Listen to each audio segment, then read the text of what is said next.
మరియు ఎంపీలు, మాజీ శాసనసభ్యులు, బీఆర్ఎస్ పార్టీకి సంబంధించిన ప్రతినిధి బృందం ఖమ్మం నగరంలో ఈరోజు మున్నేరు వరదకి జరిగిన నష్టం అలాగే బాధితుల్ని పరామర్శించి వారికి సాయం చేసే కార్యక్రమానికి విచ్చేసిన సందర్భంగా మీడియా సమావేశానికి వచ్చిన మీడియా మిత్రులందరికీ నమస్కారం. మిత్రులారా, నిన్న ఇవాళ మొన్న 3 రోజులుగా ఖమ్మం నగరం ప్రజలు అల్లల్లాడుతూ ఉన్నారు.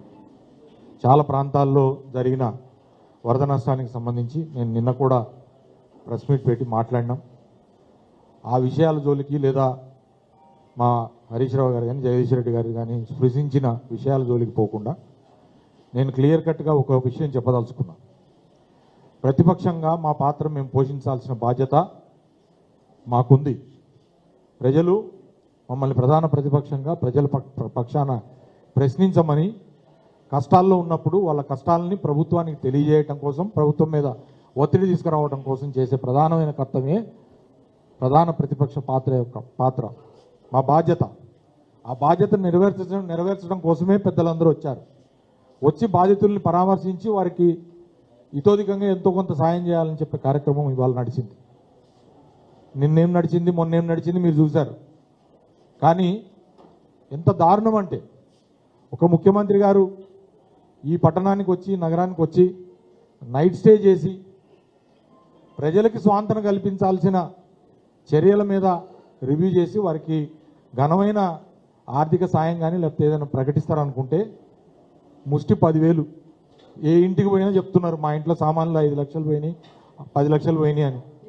10,000 రూపాయలు అది ప్రకటించడం కోసం తమరు వచ్చి 24 గంటలు ఇక్కడ ఉండి దాంట్లో చివరికి వ్యక్తిత్వ హననం ఏదైతే గతంలో చేయడం అయితే అలవాటు ఉందో అదే వ్యక్తిత్వ హననాన్ని కొనసాగించి మీరు కేసీఆర్ గారిని, హరీష్ రావు గారిని, కేటీఆర్ గారిని, చివరికి నన్ను అనరాని మాటలన్నీ కడుపు నిండా ఇక్కడ ఉన్న వాళ్ళకి ఏదో కాంగ్రెస్ వాళ్ళు సంతోషం కల్పించారు అనుకుంటారు, కానీ ప్రజలకు మాత్రం సంతోషం అనిపిస్తలేదు.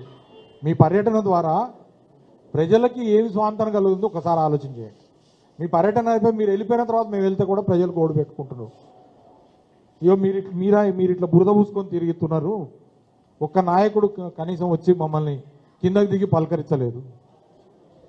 ఎట్లున్నారని పలకరించలే, ఏం తిన్నావు ఏం తాగినావు అని పలకరించలేదని ప్రజలు బాధపడతా ఉంటే ఆ బాధలు వినటానికి వచ్చి 4 డివిజన్లు 5 డివిజన్లో తిరిగి పర్యటన ముగించుకొని వెనుకకు వస్తూ ఉంటే, మేము ఏర్పాటు చేసిన స్థానికంగా కొంత సాయాన్ని వారికి అందించి వస్తూ ఉంటే నిస్సిగ్గుగా ఇంతమంది శాసనసభ్యులు ఉన్నారే, ఇంతమంది మాజీ మంత్రివర్యులు, ప్రజాప్రతినిధుల మీద ఆ రకంగా నీ కాంగ్రెస్ గూండాలతో, నిన్ను రౌడీ షీటర్లతో హత్యాయత్నం, ఒక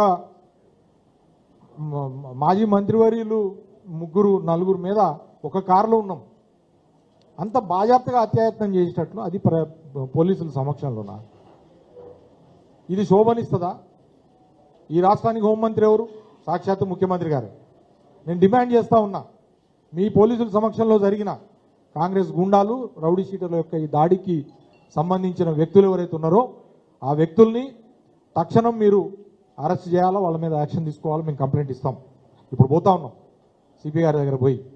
ఈ రకంగా ప్రజల దగ్గర పోవటాన్ని మీరు అడ్డుకోలేరు. ఈ తుంటరి చర్యలకు అడ్డుపడితే నిజంగానే హరిశన్ అన్నట్లు లేకపోతే కేసీఆర్ గారు అనేకసార్లు అన్నట్లు తెలంగాణ వచ్చేదా తెలంగాణ? ఎన్నిసార్లు ఎన్ని రకాల దాడులు జరిగి ఉండొచ్చు.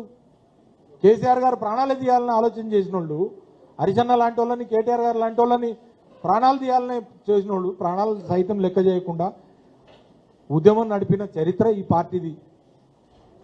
మీరు చిల్లర రౌడీలు, వీధి రౌడీలు మీరు ఆపుతారా? ప్రజల దగ్గర పోకుండా మమ్మల్ని ఆపలేరు. కాబట్టి తస్మాత్ జాగ్రత్త. ఇది మాలో మరింత పట్టుదల పెంచుతుంది, మరింత జనం దగ్గర తిరుగుతాం మేము.